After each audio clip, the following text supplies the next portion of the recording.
નમસ્કાર. કેમ છો મારા હેલ્થ કોન્શિયસ મિત્રો? મજામાં જ હશો. સર્વે સંતુ નિરામયા, હેલ્થ ઇઝ વેલ્થ. આ શ્રેણી અંતર્ગત આપણે રોજિંદા જીવનમાં ઉપયોગ કરી શકીએ તેવા સરળ, સસ્તા અને હાથવગા એટલે કે સહેલાઈથી પ્રાપ્ત થઈ શકે તેવા પદાર્થોના વિશે માહિતી મેળવતા હોઈએ છીએ. આ શ્રેણી અંતર્ગત આપણે કેટલાક મિલેટ્સની માહિતી લીધી છે. તેમાં જ એક મિલેટ્સ એટલે કે ધાન્ય એવું મકાઈ વિશેની માહિતી લઈશું. મકાઈનો પાક વિવિધ સ્થળ પ્રમાણે તેમાં વિવિધતા દર્શાવતો હોય છે. સફેદ, પીળી અને હવે તો જાંબલી તથા મલ્ટી કલરની પણ જોવા મળે છે. મકાઈના વિવિધ ફાયદા વિશે આપણે માહિતી લઈશું. મકાઈમાં સારા પ્રમાણમાં અદ્રાવ્ય ફાઇબર્સ રહેલા હોય છે, જે શરીરનો વધારાનો કચરો, પાચન માર્ગમાં ચોંટેલો રહેલો કચરો દૂર કરે છે અને ગટ હેલ્થને ઇમ્પ્રૂવ કરે છે. તેનો ખોરાકમાં ઉપયોગ કરવાથી પેટ ભરેલું હોય તેવો અહેસાસ થાય છે. તેથી વજન નિયંત્રણ કરનારા લોકો માટે તે ઉપયોગી બને છે. મકાઈ ડાયાબિટીસ માટે પણ સારી એવી ઉપયોગમાં આવે છે, કારણ કે મકાઈની અંદર પ્રતિરોધક સ્ટાર્ચ હોય છે, જે શરીરમાં ધીમે ધીમે શર્કરાનું પાચન કરે છે અને તેના કારણે ડાયાબિટીસવાળા દર્દીઓ મકાઈનો ઉપયોગ કરે તો ફાયદાકારક થાય છે. આ ઉપરાંત મકાઈમાં લ્યુટીન અને ઝેક્સાથિન જેવા કેરોટેનોઇડ્સ હોય છે, જે એન્ટીઓક્સિડન્ટ છે, જે આંખોની સુરક્ષા માટે મદદરૂપ થાય છે, એટલે કે આંખોની તેજસ્વીતામાં વધારો કરે છે. મકાઈમાં રહેલું વિટામિન એ મ્યુકસ મેમ્બ્રેન, તંદુરસ્ત દાંત અને નરમ પેશી બનાવવામાં મદદ કરે છે. રોગપ્રતિકારક તંત્રને પણ ટેકો આપે છે. મકાઈમાં રહેલું પોટેશિયમ બ્લડ પ્રેશરને નિયંત્રિત રાખે છે અને હૃદયની કાર્યપ્રણાલીમાં પણ સુધારો કરે છે. ઉપરાંત સ્નાયુઓના સંકોચનમાં પણ ટેકો કરે છે. સંશોધનમાં જાણવા મળ્યું છે મકાઈમાં રહેલું ક્વેર્સેટિન એપોપ્ટોસિસને પ્રેરિત કરે છે, કોષોને કેન્સર બનતા અટકાવે છે. એટલે કે કેન્સરની સારવારમાં મકાઈનો ઉપયોગ કરવામાં આવે છે તો ફાયદો થાય છે.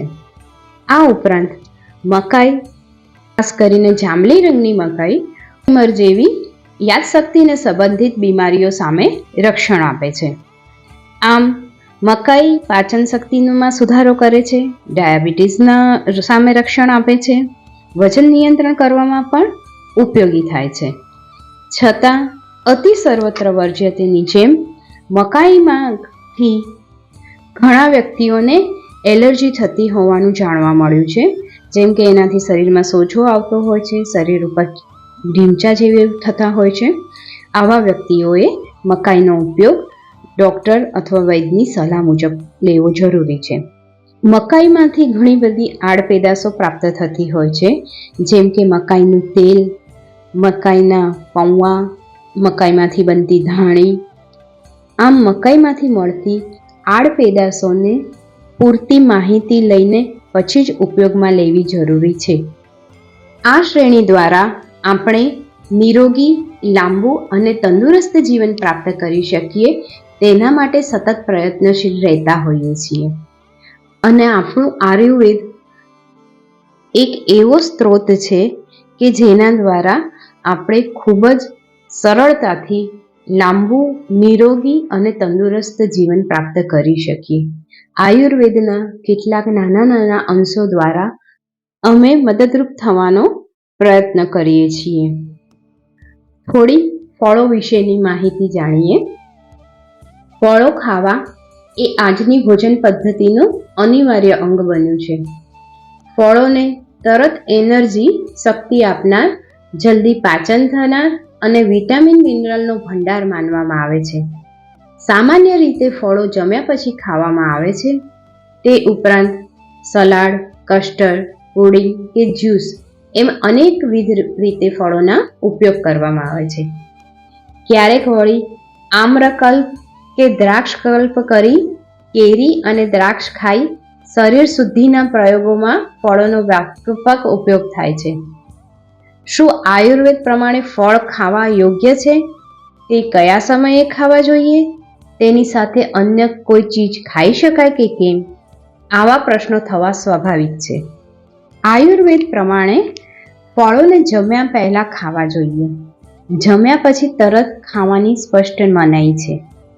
જેમ કે રાયણ, જાંબુ, બોર, કેરી, કેળા જેવા ખાટા ફળો સવારના નયણા કોઠે ના ખાવા જોઈએ. ફળો ક્યારે અને કઈ રીતે ખાવા તેના વિશે થોડી માહિતી લઈએ. ફળો દિવસ દરમિયાન અચૂક લઈ શકાય છે. ફળો જમ્યા પછી ના ખાવા જોઈએ. ખાટા ફળો સવારમાં ના ખાવા. દૂધ અને કેળા એક સાથે ના ખાવા. સામાન્ય રીતે દૂધની સાથે ફળો ખાવાની મનાઈ છે. માત્ર કેરી, અંજીર, ખજૂર જેવા ફળો દૂધ સાથે ખાઈ શકાય છે. તે સિવાયના ફળો દૂધ સાથે ના લેવા. જે ઋતુમાં જે ફળ મળતા હોય તે જ ખાવા, અથવા તો સ્થાનિક જે તે પ્રદેશમાં જે ફળ મળતા હોય તે ખાવા. રાંધેલા અન્નની સાથે ફળો ખાવા જોઈએ નહીં. તાજા ફળોના રસનો ઉપયોગ વધારે કરવો જોઈએ. પેકિંગનો થોડો ઓછો કરવો. દહીંની સાથે ફળો ના ખાવા. જોકે વિવિધ પ્રકારના રાયતા બનાવીને ખાઈ શકાશે. ફળોને હંમેશા સારી રીતે ધોઈને જ ખાવા. જે ફળો છાલ સાથે ખાઈ શકાતા હોય, જેવા કે ચીકુ, જામફળ, સફરજન, એને હંમેશા છાલ સાથે ખાવા. બહારથી કે વિદેશથી આવેલા ફળોને પ્રિઝર્વેટિવ્સનો ઉપયોગ કરી લાંબા સમય સુધી સાચવવામાં આવતા હોવાથી તે સ્વાસ્થ્ય માટે હાનિકારક બને છે. એટલે બને ત્યાં સુધી સ્થાનિક ફળોનો વધારે ઉપયોગ કરવો જરૂરી છે. આમ છતાં આમળું એક એવું ફળ છે કે જે તમે ભોજનની શરૂઆતમાં, ભોજનની મધ્યમાં અને ભોજનના અંતે પણ ઉપયોગમાં લો તો તે નુકસાન કરતું નથી. આમળા એ સર્વશ્રેષ્ઠ ફળ છે. તેને આયુર્વેદમાં ઉત્તમ રસાયણ પણ ગણવામાં આવ્યું છે. આમળા એ ત્રણેય દોષને હરનારું છે.